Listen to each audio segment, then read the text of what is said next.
നമസ്കാരം. ഞാൻ പത്മനാഭൻ നായർ മണത്തണ. എൻ്റെ തറവാട്ട് പേര് ചെറിയത്തുനിന്നാണ്. ഇത് പറയാൻ കാരണം കൂടിയുണ്ട്. വൈശാഖ മഹോത്സവത്തിൽ അതിപ്രധാനമായ ഒരു ചടങ്ങാണ് ഭണ്ഡാരം എഴുന്നള്ളത്ത്. ഭണ്ഡാരങ്ങൾ എന്താണെന്ന് അതിനെപ്പറ്റി നമുക്ക് വഴിയെ പറയാം. കരിമ്പന കോവിലത്ത് സൂക്ഷിച്ചിരിക്കുന്ന ഭണ്ഡാരങ്ങൾ ഈ സ്ഥലത്ത് നിന്ന് യാഗോത്സവ വേദിയിലേക്ക്, അതായത് അക്കരെ കൊട്ടിയൂർ സന്നിധാനത്തിലേക്ക് എത്തിക്കുവാനും ഉത്സവാനന്തരം കലശാട്ടിന് പിറ്റേ ദിവസം അവിടെ നിന്നും അവ മണത്തണ കരിമ്പന ഗോപുരത്തിൽ കൊണ്ടുവന്ന് സൂക്ഷിക്കുവാനുമുള്ള അവകാശങ്ങൾ സിദ്ധിച്ച 4 തറവാടുകളുണ്ട്. ചെറിയത്ത്, അരിയാണ്ടിത്തോട്ടക്കര, പുത്തൻവീട്, കുഞ്ഞോളത്ത്. അതിലെ ചെറിയത്ത് തറവാട്ടിലെ 2ാമത്തെ കാരണവരാണ് ഞാൻ. എൻ്റെ തൊട്ട് മൂത്താളാണ് ഇപ്പോഴത്തെ കാരണവർ. ഞങ്ങൾ 4 തറവാട്ടിലും കൂടി ഏകദേശം ഒരു 300ഓളം അംഗങ്ങളുണ്ട്. 16 വയസ്സ് തികഞ്ഞ പുരുഷന്മാർക്കാണ് ഭണ്ഡാരം എഴുന്നള്ളിക്കാനുള്ള അവകാശം സിദ്ധിച്ചത്. ഞങ്ങളുടെ പുണ്യമായിട്ടാണ് ഈ അവകാശത്തെ കാണുന്നത്. നിരെഴുന്നള്ളത്ത് മുതൽ കലശാട്ടുനാൾ വരെ എല്ലാ കുടിവതികളും വ്രതത്തിലായിരിക്കും. വ്രതം എന്ന് ഉദ്ദേശിക്കുന്നത് മത്സ്യമാംസങ്ങൾ കഴിക്കാതെയും അന്യഗ്രഹത്തു നിന്നോ അല്ലെങ്കിൽ മറ്റുള്ളവരുടെ വീടുകളിൽ നിന്നോ ഹോട്ടലിൽ നിന്നോ കഴിവതും ആഹാരങ്ങൾ കഴിക്കാതെയും സ്വന്തം വീട്ടിൽ തന്നെ പ്രിപ്പയർ ചെയ്ത് ഉണ്ടാക്കുന്ന ഭക്ഷണം കഴിച്ചും രാവിലെ കുളി കഴിഞ്ഞ് എല്ലാ പുരാണ പാരായണം എന്തെങ്കിലും ഉണ്ടെങ്കിൽ അതെല്ലാം ചെയ്ത് നമ്മൾ സാധാരണ അനുഷ്ഠിച്ചു വരുന്ന രീതിയിൽ വ്രതങ്ങൾ അനുഷ്ഠിച്ചിട്ടാണ് ഞങ്ങൾ 35 ദിവസം ഞങ്ങൾക്ക് വ്രതമായിരിക്കും. കൊട്ടിയൂരിലെ മറ്റ് സ്ഥാനികരെ സംബന്ധിച്ചിടത്തോളം ഭണ്ഡാരെഴുന്നള്ളത്ത് മുതൽ അല്ലെങ്കിൽ നെയ്യാട്ടം മുതൽ ചിലർക്ക് നിരെഴുന്നള്ളത്ത് മുതൽ വ്രതം ആരംഭിച്ച് കലശാട്ടിൻ്റെ അന്ന് തീരും. ഞങ്ങളെ സംബന്ധിച്ചിടത്തോളം കലശാട്ടിൻ്റെ പിറ്റേന്നാൾ ഈ ഭണ്ഡാരങ്ങൾ ഗോപുരത്തിൽ, അതായത് കരിമ്പന ഗോപുരത്തിൽ വെച്ച് കൂട്ടി ആ അടിയന്തര യോഗം പിരിഞ്ഞു പോയതിന് ശേഷം മാത്രമേ ഞങ്ങൾ വ്രതമുക്തരാകുന്നുള്ളൂ. ഇനി ഭണ്ഡാരെഴുന്നള്ളത്ത് എന്താണെന്ന് പറയാം. ഭണ്ഡാരങ്ങൾ എന്ന് ഉദ്ദേശിക്കുന്നത് സ്വർണം കൊണ്ടും വെള്ളി കൊണ്ടും തീർത്ത കുടങ്ങളാണ്. കൂടാതെ ഭഗവാന് അവിടെ ചാർത്താനുള്ള നവരത്നമാലകൾ, വൈഢൂര്യമാല, അതുപോലെ സ്വർണത്തിൻ്റെ ഗോളക, അതുപോലെയുള്ള ആഭരണ വസ്തുക്കൾ, ഭഗവാൻ ചാർത്താനുള്ള ആഭരണ വസ്തുക്കൾ അടങ്ങിയ ചെപ്പ്, പിന്നെ ആയിരക്കുടം പോലെയുള്ള അഭിഷേകങ്ങൾ നടത്തുവാൻ ജലം സ്വീകരിക്കുന്ന ദ്രോണി, ഒരു വെള്ളി പാത്രമാണ്. അതിന് ധാരം എന്നാണ് പറയുക. ധാരം എന്ന വാക്കിൻ്റെ അർത്ഥം തന്നെ ജലം അളക്കുന്ന ഒരളവാണ്. 16 കുറ്റിയാണ് ഒരു കിടാരം. അതിന് കുറച്ചും കൂടി ഗ്രാമീണ ഭാഷത്തിൽ കിടാരം എന്ന് പറയും. ഞങ്ങളിവിടെ കിടാരം എന്നാണ് പറയാറുള്ളത്. ഒരു കിടാരം, 2 ചെറിയ കിടാരങ്ങൾ, ഒരു ചെപ്പ്, 64 വെള്ളി, സ്വർണം എന്നിവ കൊണ്ടുണ്ടാക്കിയ ഭണ്ഡാരം ഉണ്ടാക്കിയ കുടങ്ങൾ, അത് മൊത്തം ചേർന്നാണ് ഭണ്ഡാരം. ഭണ്ഡാരം എന്ന ഒറ്റ വാക്ക് വടക്കേ മലബാറിൽ ഉപയോഗിക്കുന്നത് ക്ഷേത്രങ്ങളിലെ ഹുണ്ടിക പെട്ടികൾക്കാണ്. അതിന് വടക്കേ മലബാറിൽ ഭണ്ഡാരം എന്നാണ് പറയുക. പക്ഷെ കൊട്ടിയൂരെ സംബന്ധിച്ചിടത്തോളം ഭണ്ഡാരം എന്ന് പറയുന്നത് ഞാൻ ഈ പറഞ്ഞ പൂജാവസ്തുക്കളും ഈ സ്വർണം, വെള്ളി കുടങ്ങളും അടങ്ങിയ വസ്തുക്കളെയാണ്. ഇവിടെ ഭണ്ഡാരം എന്ന് ഉദ്ദേശിച്ചിരിക്കുന്നത് ദേവന്റെ ഭണ്ഡാരാണ്. സാധാരണ നമ്മൾ പറയാറുണ്ട് രാജഭണ്ഡാരം എന്ന്. ഭണ്ഡാരം എന്ന വാക്കിന് അവിടെ അർത്ഥം സ്വത്ത് എന്നാണ്. രാജഭണ്ഡാരം എന്ന് പറഞ്ഞാൽ രാജാവിൻ്റെ സ്വത്ത്, രാഷ്ട്രഭണ്ഡാരം എന്ന് പറഞ്ഞാൽ രാഷ്ട്രത്തിൻ്റെ സ്വത്ത്. ഇവിടെ ഭഗവാന്റെ ഭണ്ഡാരങ്ങളാണ്, ഭഗവാന്റെ സ്വത്തുക്കളാണ്. അത് കൊണ്ടുപോകാനുള്ള ആ യോഗം സിദ്ധിച്ച 4 തറവാടുകളിലേക്ക് ഒരു തറവാട്ടിലാണ് ഞാൻ ജനിച്ചതും വളർന്നതും. എൻ്റെ അച്ഛനും കുടിവതിയായിരുന്നു. അദ്ദേഹം പുത്തമ്പൂട്ട് തറവാട്ടിലത്തെ കാരണവരായിരുന്നു. ഇനി ഭണ്ഡാരനിലത്തിൻ്റെ സവിശേഷതകൾ പറയാം.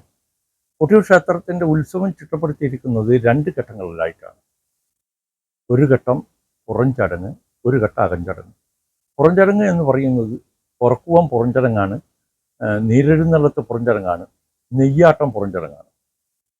പിന്നീട് കലശാട്ടം, അത്തത്തിന് ശേഷം ചിത്ര ചോതി 2 ദിവസങ്ങൾ നടക്കുന്ന ചടങ്ങുകളും പുറംചടങ്ങുകളായിട്ടാണ് ഗണിച്ചിരിക്കുന്നത്.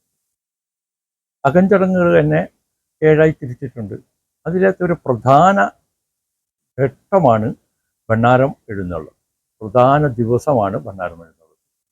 പ്രധാന ചടങ്ങാണ് ഭണ്ണാരം എഴുന്നള്ളത്ത്.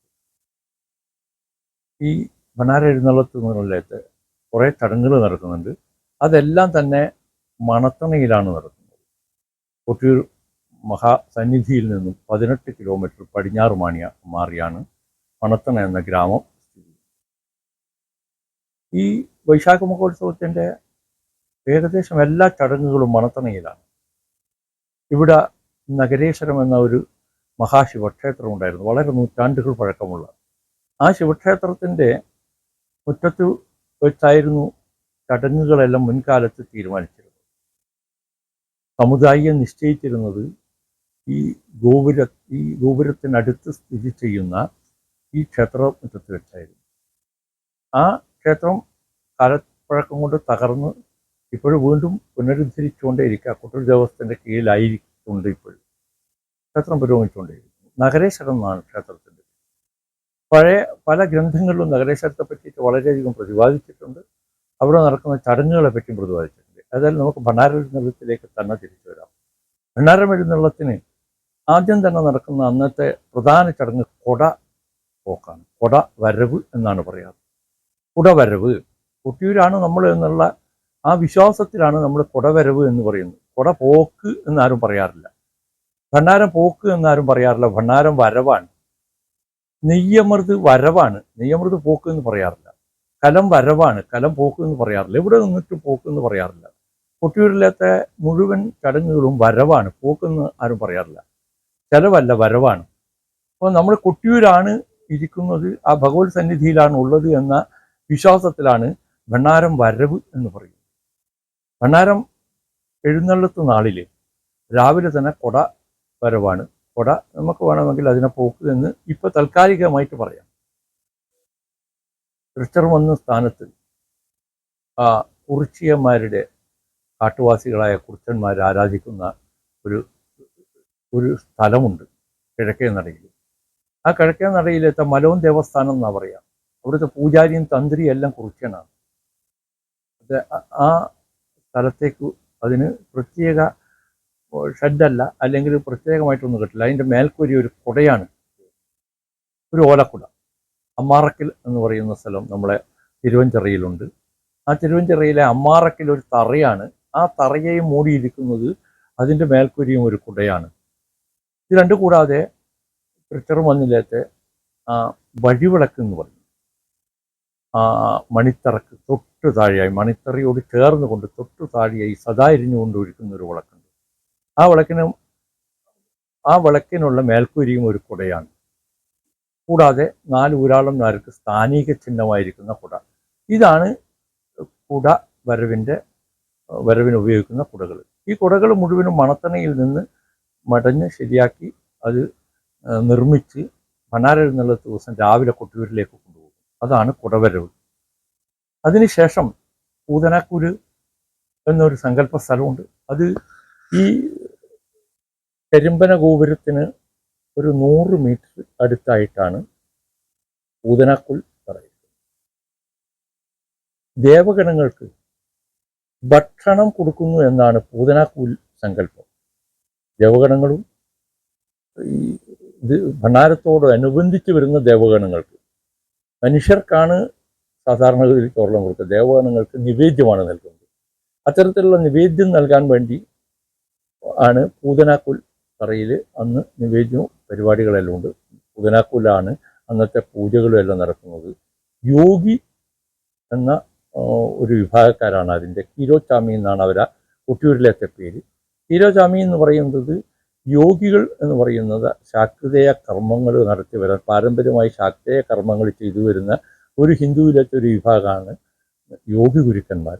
അവരാണ് അവിടുത്തെ അവകാശികൾ. അവരാണ് ഈ വരുന്ന 101 നറക്കലയിൽ അന്ന് അവിടെ നിവേദ്യമുണ്ട്. അന്നത്തെ ചടങ്ങുകൾ പൂതനാക്കൂലിലാണ് നടക്കുന്നത്. ഞാൻ ഈ പുതിനാക്കോലിനെ എടുത്തു പറയാൻ കാരണം അതൊരു വിശേഷപ്പെട്ട സ്ഥലമാണ്. അതുകൊണ്ടാണ് പുതിനാക്കോലിനെ എടുത്തു പറഞ്ഞത്. അത് കഴിഞ്ഞാൽ പുതിനാക്കോലിലത്തെ ഈ ചടങ്ങുകളെല്ലാം ഉച്ചക്ക് നടക്കുന്നുണ്ട്. പക്ഷെ അവരെല്ലാം അവിടെ തന്നെ ഇരിക്കും, അവിടെ തന്നെ ഉണ്ടാവും. ഭണ്ഡാരം പോയതിന് ശേഷം മാത്രമേ പൂതനാക്കുള്ളിലെ ചടങ്ങുകൾ അവസാനിക്കുന്നുള്ളൂ. ഇനി ഭണ്ഡാര എഴുന്നള്ളത്തിലേക്ക് തന്നെ വരാം. ഭണ്ഡാരം മുഴുവൻ വെച്ച് സൂക്ഷിച്ചിരിക്കുന്നത് മണത്തണയിലെ കരിമ്പന ഗോപുരത്തിലാണ്.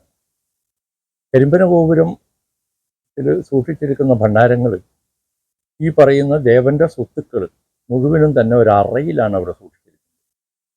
അറയിലേക്ക് കടക്കണമെങ്കിൽ ഒരു 3-4 കവാടങ്ങൾ കടന്നിട്ട് വേണം പോകാൻ. അത് തുറക്കാൻ ക്ഷേത്ര സ്ഥാനികർക്കോ ക്ഷേത്ര അധികാരികൾക്കോ ഗവൺമെൻറ്റിനോ അധികാരമില്ല. അത് വിശ്വാസമാണ്, നമ്മുടെ പാരമ്പര്യ രീതിയാണ്. ഈ ഭണ്ഡാരം തുറക്കണമെങ്കിൽ ഒരു ദേവതാ സങ്കല്പം, ഞങ്ങളതിനെ കലശം എന്നാണ് പറയാറ്, കലശം വന്ന് കൽപ്പിക്കണമെന്നാണ്. വളരെ പൂർവ്വകാലത്ത് കലശം അടക്കാത്തോടിനടുത്തുള്ള ഒരു സ്ഥലത്തു നിന്നായിരുന്നു വരാറുണ്ടായിരുന്നു എന്ന് പറയുന്നു. ഒരു 110 വർഷങ്ങൾക്ക് മുമ്പേ ഉണ്ടായിരുന്ന അതിപ്രളയത്തിൽ ഉരുൾപൊട്ടി കൊട്ടിയൂർ ക്ഷേത്രവും അതിന് അനുബന്ധമായിട്ടുള്ള പലതും നശിച്ച ആ കാലഘട്ടത്തിൽ അതിനുശേഷം കലശം വരവ് അഴവത്തുംചാൽ എന്ന സ്ഥലത്ത് നിന്ന് മണത്തണയിൽ നിന്ന് ഒരു 1-1.5 കിലോമീറ്റർ കിഴക്ക് മാറി സ്ഥിരീകരിക്കുന്ന ഒരു കലശസ്ഥാനം എന്ന് പറയുന്ന സ്ഥലത്തു നിന്ന് ആയി കലശം വരവ്.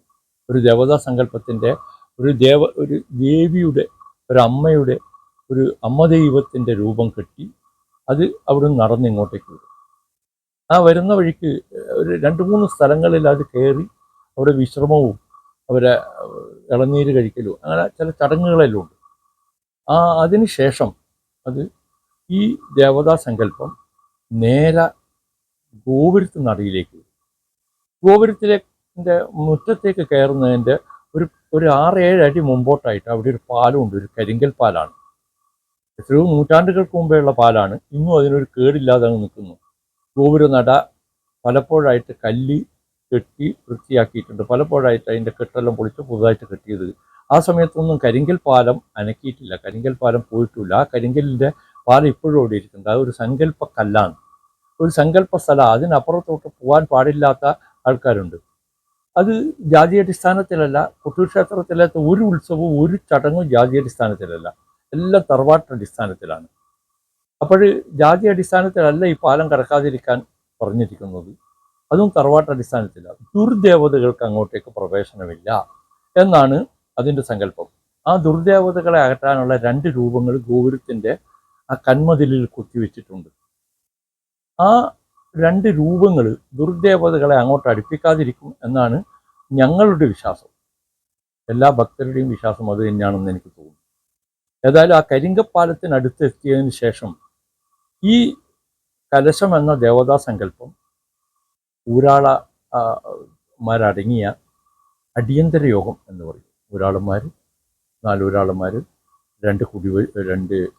4 ഊരാളന്മാർ, 2 ഏഴില്ലക്കാർ, 2 കണക്കപ്പുള്ളമാർ, സമുദായി, 2 ഓച്ചർമാർ, 2 രാജപ്രതിനിധികൾ, ഇതടങ്ങുന്നതാണ് ഈ അടിയന്തര യോഗം. അടിയന്തര യോഗമാണ് കൊട്ടിയൂരിലത്തെ എല്ലാ ചടങ്ങുകളും നിയന്ത്രിക്കുന്നത്. അടിയന്തര യോഗത്തിൻ്റെ അധ്യക്ഷൻ സമുദായി ആയിരിക്കും. അടിയന്തര യോഗം എന്ത് പറഞ്ഞാലും അടിയന്തര യോഗത്തിൽ പങ്കെടുക്കുന്ന ആർക്കും അവിടുത്തെ ഉത്തരവുകൾ, അതായത് ഓർഡർ ഇംപ്ലിമെൻ്റ് ചെയ്യാൻ അധികാരമില്ല. അത് മുഴുവൻ അധികാരവും സമുദായിൽ നിക്ഷിപ്തമാണ്. മാത്രമല്ല അടിയന്തര യോഗം നടക്കുന്ന സമയത്ത് യോഗ നടപടികൾ നിയന്ത്രണത്തിൻ്റെ ഒന്നും ആവശ്യമില്ല, എല്ലാം സ്വയം നിയന്ത്രണമാണ്. അതിൻ്റെ അധികാര സ്ഥാനത്തിരിക്കുന്ന സമുദായിക്ക് മാത്രമേ ആ യോഗത്തിൽ ഇരിക്കാൻ അധികാരമുള്ളൂ. ബാക്കി എല്ലാവരും നിൽക്കുക ചെയ്യുക. എല്ലാവരും നിന്നിട്ടാണ് തീരുമാനങ്ങൾ ഉണ്ടാക്കുന്നത്. തീരുമാനങ്ങളായതിനു ശേഷം തീരുമാനം ഡിക്ലെയർ ചെയ്യുന്നത് സമുദായിയാണ്. സമുദായിക്ക് മാത്രമേ ഡിക്ലെയർ ചെയ്യാൻ അല്ലെങ്കിൽ അത് പറയാൻ ഓർഡർ കൊടുക്കാൻ അധികാരമുള്ളൂ. അതാണ് സമുദായി. അത് സ്ഥാനികരെ പറ്റി നമുക്ക് പിന്നീട് ഒരു വീഡിയോ ചെയ്യാം. ഏതായാലും ഈ സമുദായിയുടെ അധ്യക്ഷതയിൽ ആ ഗോപുരത്തിൽ ചേർന്നിരിക്കുന്ന അടിയന്തര യോഗത്തിലെ 4 ഊരാളന്മാർ, ഒരു താക്കോൽ സൂക്ഷിപ്പുകാരനുണ്ട്. കൊട്ടിയൂർ ക്ഷേത്രത്തിൻ്റെ മുഴുവൻ സ്വത്തുക്കളുടെയും താക്കോലുകൾ സൂക്ഷിക്കുന്ന ഒരാളുണ്ട്.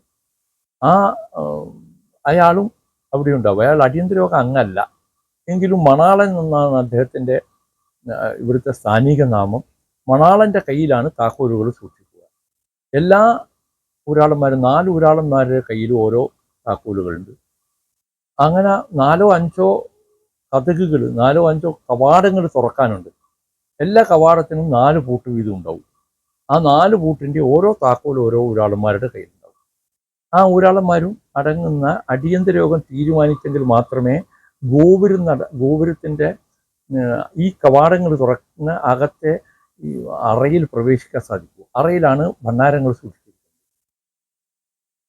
ഈ കവാടങ്ങൾ തുറക്കണമെങ്കിൽ നേരത്തെ ഞാൻ പറഞ്ഞ ആ ദേവതാ സങ്കല്പത്തിൻ്റെ ഉത്തരവ് ആവശ്യമാണ്.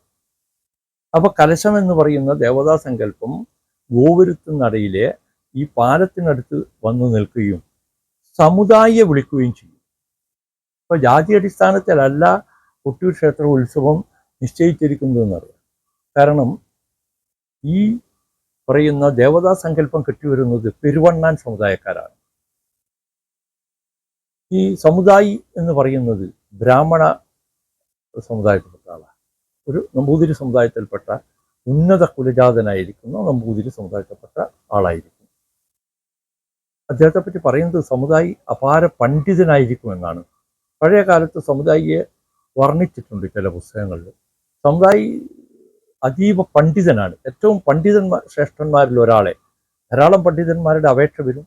അതിൽ ഏറ്റവും പണ്ഡിതനായിട്ടുള്ള ആൾക്കാരെ ഈ നഗരേശ്വരത്തിൻ്റെ മുറ്റത്ത് വെച്ച് തെരഞ്ഞെടുത്തു എന്നാണ് പറയുന്നത്. ഒരു 100 300 340 വർഷങ്ങൾക്ക് മുമ്പേ വരെ അത്തരത്തിൽ തെരഞ്ഞെടുക്കപ്പെടുകയായിരുന്നു സമുദായി ചെയ്തിരിക്കുന്നത്. ഒരു സമുദായിയുടെ കാലാവധി 3 വർഷമായിരുന്നു. ഒരിക്കൽ തെരഞ്ഞെടുത്ത 3 വർഷം. ഇപ്പോഴ് സമുദായിയെ അടിയന്തര യോഗം നിശ്ചയിക്കുന്നു. അത് അപേക്ഷ മേടിച്ചിട്ടല്ല. അടിയന്തര യോഗം അന്വേഷിച്ചിട്ട് ഏറ്റവും യുക്തനെന്ന് തോന്നിയ അറിവുള്ള, പലതിനെപ്പറ്റിയും നല്ല ഗ്രാഹ്യമുള്ള ഒരു ആളെയാണ് നിശ്ചയിക്കുന്നത്. അദ്ദേഹത്തിന് കൊട്ടിയൂർ പൂജാതി കർമ്മങ്ങളൊന്നുമില്ല. അദ്ദേഹത്തിന് കൊട്ടിയൂർ ഈ യാഗസ്ഥലത്ത് മണിത്തറയിൽ കയറാൻ അധികാരമില്ല. പക്ഷെ മണിത്തറയിലേക്ക് വേണ്ടുന്ന മുഴുവൻ സംഗതികളും ചെയ്യാൻ കൽപ്പിക്കാൻ അധികാരമുണ്ട്. അദ്ദേഹം അവിടെ ചെയ്യുന്നത് ഒരു ഗണപതി ഹോമം മാത്രമാണ് എല്ലാതും. പിന്നെ എല്ലാ കാര്യത്തിൻ്റെയും മേൽനോട്ടം വഹിക്കും. അദ്ദേഹമാണ് ഈ അടിയന്തര യോഗത്തിൻ്റെ അധ്യക്ഷ പദവിയിലിരിക്കുന്ന ആൾ. അദ്ദേഹമാണ് ഡിക്ലെയർ ചെയ്യുന്നത് ഞാൻ പറഞ്ഞത്. ഈ ദേവതാ സങ്കല്പം പെരുവണ്ണാൻ സമുദായമാണ് ദേവതാ സങ്കല്പമായിട്ട് വരുന്നതെന്ന് ഞാൻ പറഞ്ഞു കഴിഞ്ഞു. ആ ദേവതാ സങ്കല്പം സമുദായിയെ വിളിക്കുകയും സമുദായ അദ്ദേഹത്തിന് മുമ്പിൽ പഞ്ചപുച്ഛം അടക്കി ഓ എന്നാണ് ആ വിളി കേൾക്കുന്നത്. അങ്ങനെ 3 പ്രാവശ്യം വിളിക്കുമ്പോഴും 3 പ്രാവശ്യം അദ്ദേഹം ഓ ഓ എന്ന് പറയും. പിന്നെ അദ്ദേഹത്തിനോട് പറയും ഭണ്ഡാരം തുറന്നോളാൻ പറയും. അറ തുറന്ന് ഭണ്ഡാരങ്ങൾ പുറത്തെടുത്ത് ഭഗവാന്റെ അടുത്തേക്ക് എഴുന്നള്ളിക്കാൻ കൽപ്പിക്കും. ഈ ദേവതാ സങ്കല്പത്തിൻ്റെ കൽപ്പന കേട്ടാൽ മാത്രമേ ഈ ഭണ്ഡാരം തുറക്കാൻ പാടുള്ളൂ. അപ്പോൾ ഒരു താക്കോൽ ഈ ദേവതാ സങ്കല്പത്തിൻ്റെ കയ്യിലുണ്ട് എന്നാണ് വിശ്വാസം.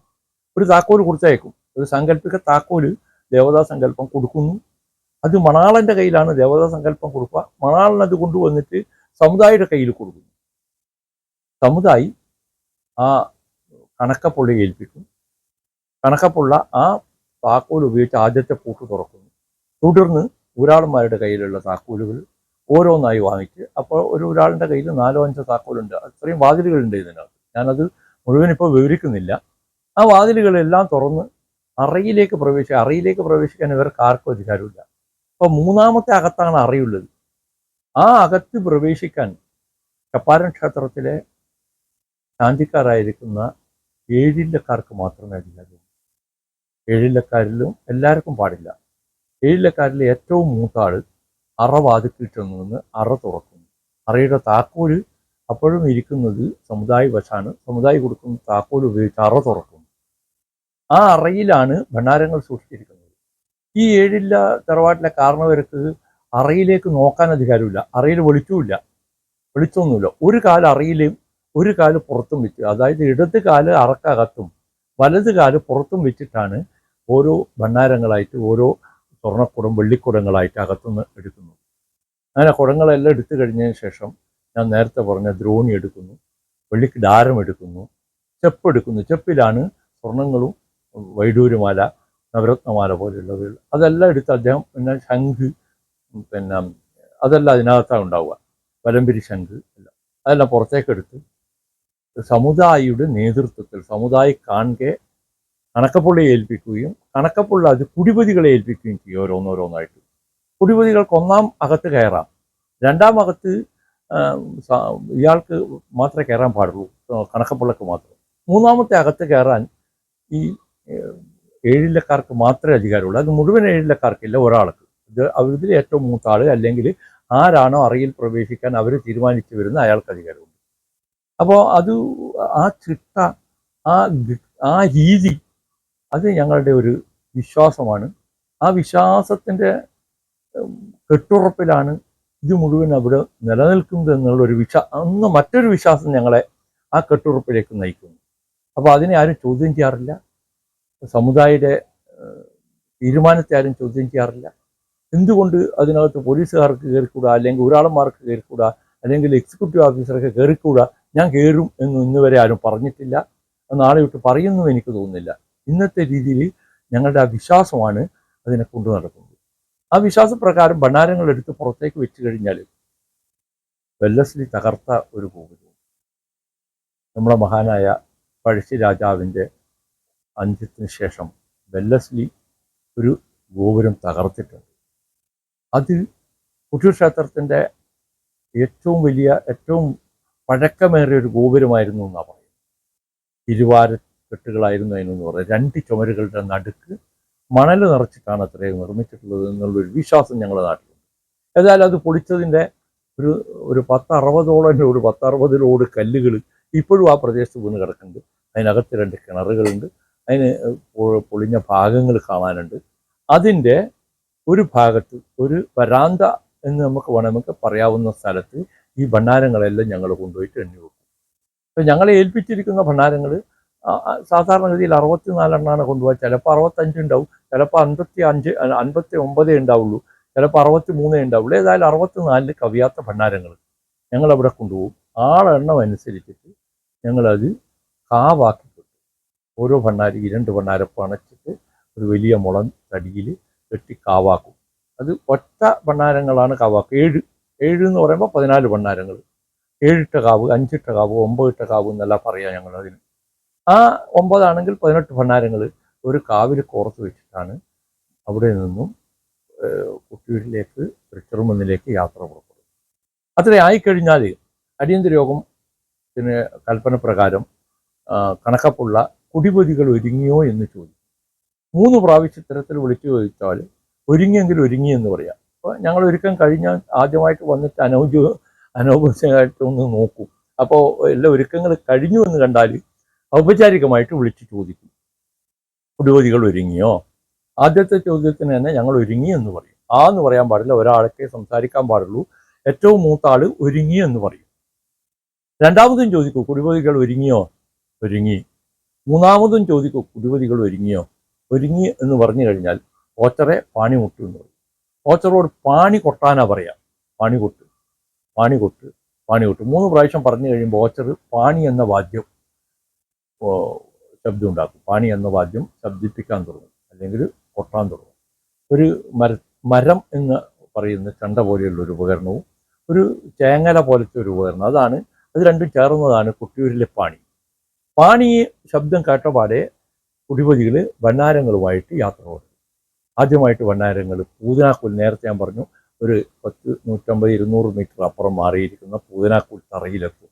ആ തറയിൽ താഴെ വെക്കാൻ പാടില്ല, എന്നാൽ താഴെ വെക്കണം. ഭൂമി തൊടിയിട്ടുകൊണ്ട് കയ്യിൽ തന്നെ പിടിച്ചെഴുതും. അവിടെ എത്തുന്ന സമയത്ത് അവിടെയുള്ള കീരോച്ചാമി എന്ന സ്ഥാനികൻ അരി എറിഞ്ഞ് വെറ്റില കൊടുത്ത് കുടിപതികളെ സ്വീകരിക്കും. കുടിപതികൾ അപ്പോഴും ഒരു ഭൂതഗണങ്ങൾ എന്നുള്ള ഒരു അടിസ്ഥാനത്തിലാണ് ചെയ്യുന്നതെന്നാണ് അവർ പറയുന്നത്.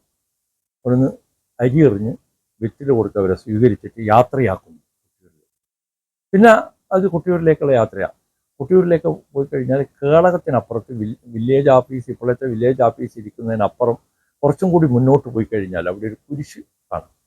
അതിനടുത്തൊരു സങ്കല്പ സ്ഥലമുണ്ട്. അവിടെയാണ് ഭണ്ഡാരങ്ങൾ താഴ്ത്തി വെക്കുക. അത്രയും ദൂരം ഭണ്ഡാരങ്ങൾ ഈ പിടിച്ചിട്ടോ അല്ലെങ്കിൽ കാവാക്കിയിട്ടോ കൊണ്ടുപോകുന്ന പോലെ തന്നെ കൊണ്ടുപോകണം. അവിടെ അത് താഴ്ത്തി വയ്ക്കും. വിശ്രമ സ്ഥലം, ഒരു 10-20 മിനിറ്റ് വിശ്രമിക്കും. ആ വിശ്രമം കഴിയുന്ന സമയത്ത് വീണ്ടും അവിടെയും കണക്കപ്പുള്ള ചോദിക്കും, കുടിപതികൾ ഒരുങ്ങുമെന്ന്. പക്ഷെ അവിടെ എത്തുന്നതിന് മുമ്പായിട്ട് ഈ ഭണ്ഡാരത്തിനൊപ്പം തന്നെ ചപ്പാരത്തിൽ നിന്നുള്ള വാളുകളും കൊണ്ടുവരും. അത് ഞാൻ ഇടയ്ക്ക് വിട്ടുപോയി. ഭഗവതി ഉത്തരവ് കൊടുത്തു കഴിഞ്ഞാൽ ചപ്പാരം വാളിനെ തേടാൻ വേണ്ടി കണക്കപ്പുള്ളയോട് സമുദായം ആവശ്യപ്പെടുകയും കണക്കപ്പുള്ള വാരരെ തേടുന്ന വാരരെ ചപ്പാരത്തിലേക്ക് അയക്കുകയും ചെയ്യും. വാര് ചപ്പാരത്തിലെത്തിക്കഴിഞ്ഞാൽ ചപ്പാര ശാന്തിക്കാർക്ക് അറിയാം ഞങ്ങളെ തേടാൻ വന്നതാണെന്ന്. അങ്ങനെ ചപ്പാരത്തിലത്തെ ബലിബിംബങ്ങളായിട്ടുള്ള 3 വാളുകളും എടുത്ത് അവർ ഗോപുരത്തിലേക്ക് പുറപ്പെടും. അതിനുശേഷമാണ് ഏഴില്ലക്കാർ ഈ അറയിൽ കയറുന്നതും അറ തുറക്കുന്നതും ഭണ്ഡാരങ്ങൾ പുറത്തെടുക്കുന്നതും എണ്ണിക്കൊടുക്കുന്നതും. ഏതായാലും ഈ വാളുകളും കൂടി ഈ ഭണ്ഡാരത്തോടൊപ്പം ഏഴില്ലക്കാർ കൊണ്ടുവരുന്നുണ്ട്. വാളുകൾ ഭണ്ഡാരത്തിൻ്റെ പുറകിലായിട്ടാണ് വരുന്നത്. പണ്ട് കാലത്ത് മുമ്പിലായിരുന്നു അത്രേ, ഇപ്പോഴും പുറകിലാണ് വരുന്നത്. കാരണം അത് കുറച്ചുകൂടി തൊടാൻ പാടില്ല എന്നുള്ള വിശ്വാസത്തിലാണ് വാളും കൊണ്ടുവരുന്നത്. ഭണ്ഡാരം തൊടാം എന്നൊരു വിശ്വാസമുണ്ട്. കാരണം സ്വർണത്തിനും വെള്ളിക്കും അയിത്തം ഇല്ല എന്നാണ് ദേവകൽപ്പന എന്നാണ് അത്രേ. ഏതായാലും അതൊരു ലോഹമായതുകൊണ്ടും പലർക്കും ബഹുമാനിക്കേണ്ടുന്ന ഒരു വസ്തു ആയതുകൊണ്ടും ആയിരിക്കാം പലരും അത് തൊട്ട് വന്നിക്കുന്നത്. ആ ചപ്പാരം വാളുകൾ അതിൻ്റെ പുറകെ ഉണ്ട്, അതിനെ തൊട്ട് വന്നിക്കാറില്ല. അതിൻ്റെ പുറകെ അടിയന്തര യോഗം വരും, അതും ആരും തൊടാറില്ല. അപ്പോൾ ഇത് പുതനാക്കൂര് കഴിഞ്ഞാൽ വീണ്ടും മുമ്പോട്ട് പോയി ഞാൻ പറഞ്ഞ കേളകത്ത് മാണിക്കഞ്ചാൽ എന്നാണ് ആ സ്ഥലത്തിൻ്റെ. അവിടെ വിശ്രമിക്കും. അവിടെ വിശ്രമിക്കുന്ന സമയത്ത് നമുക്ക് ചിലപ്പോൾ ഈ പറയുന്ന പ്രാഥമിക കാര്യങ്ങൾ എന്തെങ്കിലും ചെയ്യേണ്ടതായിട്ട് വരും. അപ്പോൾ അത് എല്ലാം കഴിഞ്ഞിട്ട് അവിടുന്ന് വീണ്ടും മുമ്പോട്ട് പോകും. അപ്പോൾ ഗണപതിപ്പുറം പറയാം. ഗണപതിപ്പുറം എന്ന് പറയുന്നത് ആലത്തങ്കാട് എന്ന സ്ഥലമാണ്. പൂർവ്വകാലത്ത് അതിൽ ധാരാളം ആലം ഉണ്ടായിരുന്നു. ആല വൃക്ഷങ്ങൾ, ആലം എന്നാ പറയുക. പേഴി എന്ന് പറയും മറ്റുള്ള നാട്ടുകാർ. ഞങ്ങൾ അതിന് ആലം എന്നാ പറയുക. ആലം നിറഞ്ഞൊരു സ്ഥലമായിരുന്നു. അവിടെയാണ് കലം കൊണ്ടുവരുന്നവർ വിശ്രമിക്കുന്നതും അവരുടെ വസ്ത്രങ്ങൾക്ക് ചേഞ്ച് വരുത്തുന്നതും അവിടുന്ന്. അതുപോലെ മാണിക്കഞ്ചാൽ കഴിഞ്ഞാൽ ഞങ്ങളുടെ ഈ ഭണ്ണാര കൊണ്ടുവരുന്നവരുടെ ഭണ്ണാര യാത്രക്കാരുടെ അടുത്ത വിശ്രമ സ്ഥലം ഇവിടെയാണ്. ആലത്തങ്കാടാണ്. ആലത്തങ്കാട് എന്ന ഗണപതിപ്പുറമാണ്. അവിടെ ഒരു ഗണപതി സങ്കല്പം ഉണ്ട് എന്നാണ് പറയുന്നത്. ഗണപതി സങ്കല്പത്തിന് വേണ്ടിയിട്ട് നിവേദ്യങ്ങൾ ഒരുക്കുന്നു. ആ നിവേദ്യങ്ങൾ ഭണ്ണാരക്കാർക്ക് കൊടുക്കുന്നു എന്നാണ് സങ്കല്പം. ആ നിവേദ്യങ്ങൾ ഒരുക്കാൻ അവിടെ സ്ഥാനികനായിട്ടുള്ള ആൾ കൈതേരി നമ്പ്യാരാണ്. നമുക്ക് കൈതേരി നമ്പ്യാർ എന്ന് പറയുമ്പോൾ എല്ലാവർക്കും അറിയാമെന്ന് ഞാൻ വിശ്വസിക്കുന്നു. പഴശ്ശിരാജയുടെ കാലഘട്ടത്തിൽ പഴശ്ശിരാജയുടെ ഒരു മന്ത്രി പോലെ പ്രവർത്തിച്ച ഒരാളാണ് കൈതേരി അമ്പു. ആ പേരെല്ലാവർക്കും സുപരിചിതമായിരിക്കും. അദ്ദേഹത്തിൻ്റെ തറവാട്ടുകാരാണ് കൈതേരി നമ്പ്യാർ. ഇപ്പോഴും അവരത് കൊണ്ടുവരുന്നുണ്ട്. അവർ ഈ ഗണപതിപ്പുറത്തെത്തിയാൽ അവിടെയുള്ള ഈ തറ 2 ഭാഗത്ത് 2 പോസ്റ്റുകൾ കുഴിച്ചിട്ടിട്ട് അതിൻ്റെ മുകളിലൊരു തണ്ട് കെട്ടി അതിൻ്റെ മുകളിൽ 7 കൊല പഴങ്ങൾ തൂക്കും. കൂടാതെ 101 സേറ് അവിലാണ് പഴയ കാലത്ത് പറയുന്നത്. ഇപ്പോഴെത്രയാണ് കൊണ്ടുവരുന്നതെന്ന് എനിക്കറിയില്ല. അത്രയും അവില് അവിടെ പറം കെട്ടി അതിൻ്റെ മുകളിൽ. പറം കെട്ടുക എന്ന് പറഞ്ഞാൽ ചെറിയ തരത്തിൽ ഒരു 4 തൂണ് കെട്ടി അതിൻ്റെ മുകളിൽ നിരത്തി, പിന്നെ ഒരു പലയെല്ലാം നിരത്തിയിട്ട് അതിൻ്റെ മുകളിൽ ഇല മുറിച്ചിട്ട് അതിലേക്കാണ് ഈ അവില്, അങ്ങനെ തേങ്ങ, ശർക്കര, അതാണ് അവിടെ വെക്കുന്ന നിവേദ്യം. ആ നിവേദ്യം പഴയ ഒരു പ്രശ്ന ചിന്തയിൽ പറഞ്ഞിരിക്കുന്ന ഒരു ശ്ലോകമുണ്ട്. ആ ശ്ലോകത്തിൻ്റെ അടിസ്ഥാനത്തിൽ ഉപയോഗിക്കണമെന്നാണ്. ചാനന വാനരതുല്യ ചേഷ്ട. വാനരന്മാർ പഴം കണ്ടാൽ എന്ത് ചെയ്യുന്നു? അവിടെ എത്തിക്കഴിഞ്ഞാൽ അതുപോലെ അത് പിടിച്ചു പറിക്കണം എന്നാണ്. അത് പറിച്ച് ആഘോഷിക്കണം എന്നാണ്. പഴം പറിച്ച് കുറച്ച് തിന്നോ, ബാക്കി അവിടെ ഇട്ട് കളയാം, അങ്ങനെ ചെയ്യണമെന്നാണ്. അത് ഇപ്പോഴും ഞങ്ങൾ അതിൻ്റെ ആ രീതിയിൽ മുഴുവൻ അങ്ങനെ ചെയ്യാറില്ലെങ്കിലും 1-2 പഴങ്കിലും അവിടെ പറിച്ചിടാറും ചവിട്ടി മതിക്കാറുമുണ്ട്.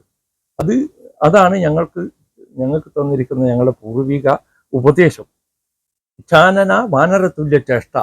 വാനരൻ എന്തെല്ലാം ചേഷ്ടകൾ ചെയ്യുന്നു ആ ചേഷ്ടകൾ അവിടെ കാണിക്കണം എന്നാണ്.